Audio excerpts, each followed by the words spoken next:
প্রিয় বন্ধুরা, আমি আবারও হাজির হইলাম নতুন একটা কৃষি ব্লগ নিয়ে। যেহেতু আমি একজন কৃষক, আমি যেই কাজগুলো করি সেগুলো ভিডিওর মাধ্যমে তুলে ধরি। আমি প্রথমে গেলাম আমার বেগুন গাছের গোড়ায়।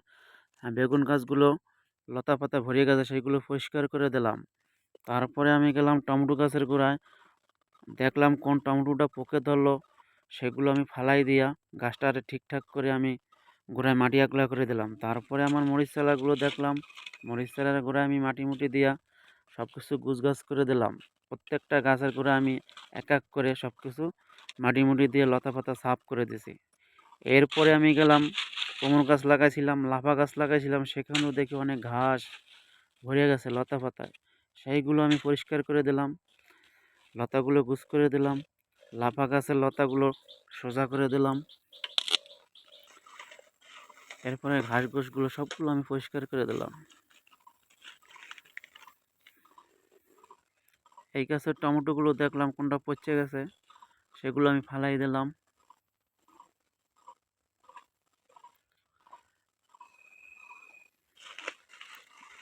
ঘাসগুলো সব পরিষ্কার করে দিলাম। কলা গাছের ডেগাগুলো ছাগলে খাইয়ে সব শেষ করে লাগে, তারপর ডেগাগুলো কাটিয়ে দিলাম, তো পরিষ্কার করে দিলাম। এই যে আমার বেগুন গাছের বাগান, কাজ শেষ। এরপরে আমি যাব এখন ঘাসের বাগানে ঘাস কাটতে। এই যে কত সুন্দর সবুজ ঘাস, এই ঘাস আমি কাটতে আছি। ঘাসগুলো কাটতে আছি, কিন্তু দেখতে আছি আমার চারিদিকে রোদ পড়তে আছে, চোখে রোদ্দুর লাগতে আছে। তাই ভাবলাম আমার সানগ্লাসটা একটু চোখে লাগাই। তাই এখন সানগ্লাসটা চোখে লাগাইয়া আবার ঘাস কাটা শুরু করলাম। ঘাসগুলো কাটে কেটে এক জায়গায় করে থুইতে আছি। ঘাস কাটতে কাটতে দেখলাম একটা গাছে গোড়ায় সুপারি। তাই ভাবলাম সুপারি কটা টোকাই আলাদা করে এক জায়গায় থুয়ে দেয়। তারপরে আবারও ঘাস কাটা শুরু করলাম। ঘাস কাটতে থুবাই থুয়ে দেয়।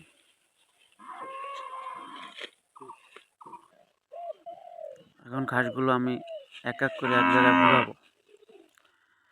এক এক করে ভুরাইয়া তারপরে ঘাসগুলো আমি আজহাবড়া দিয়ে আমার গরুর বাক্সর ভিতরে ঘাসগুলো দিয়ে দেব।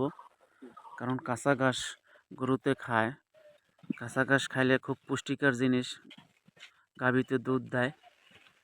তাই জন্য কাঁচা ঘাসগুলো আনি আমি গরুরে দিয়ে দিলাম। এরপরে আমি ঢুকলাম আম বাগানে।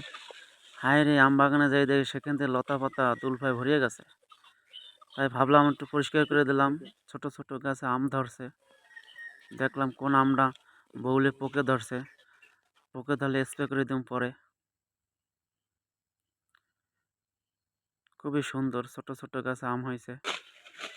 আবার লতা পাতাগুলো একটু পরিষ্কার করে দেই, পরিষ্কার করে দিলে ভালো দেখাইব। তা বন্ধুরা, আজকে এ পর্যন্তই। আগামীতে দেখাবে নতুন একটা ব্লগে।